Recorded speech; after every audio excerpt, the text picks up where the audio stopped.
अच्छा, पता है यहाँ आने से पहले मैंने सोचा था कि शायद इस बार मैं मोहब्बत पर कुछ नहीं सुनाऊंगी, लेकिन मैंने हर किसी को सुना तो अब मुझे लगता है कि यार कुछ तो सुनाना पड़ेगा। उसने कहा कि तुम मेरी उलझने नहीं समझती। मैंने कहा समझाओ तो सही।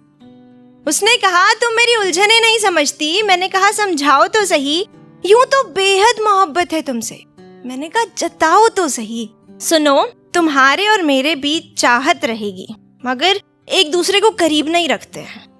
और मेरी बात मानो, मोहब्बत करते हैं मगर कोई उम्मीद नहीं रखते हैं। अच्छा, ऐसा है क्या? चलो मान लिया।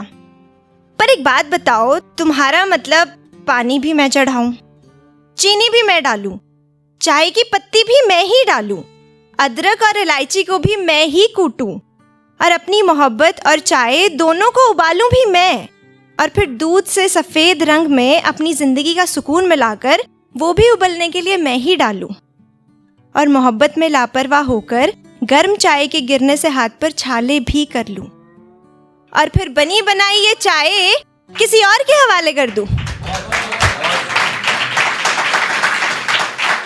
तो जवाब आया कि अरे नहीं, तो फिर शायद हाँ। तो सुन, इस बार तू रहने दे, कि मेरी जान इस बार तू रहने दे, मैं तुझे समझाती हूँ।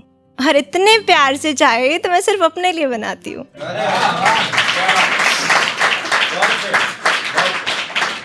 And as always, being self-obsessed and grateful to everything that I have is something I would say my good qualities, my great qualities in fact.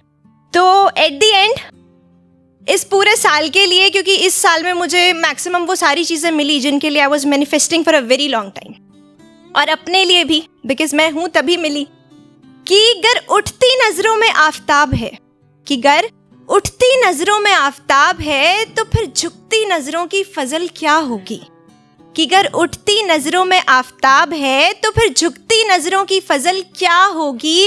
और मेरी जान, ये तो महज एक नज्म थी, तू सोच पूरी गजल क्या होगी। शुक्रिया।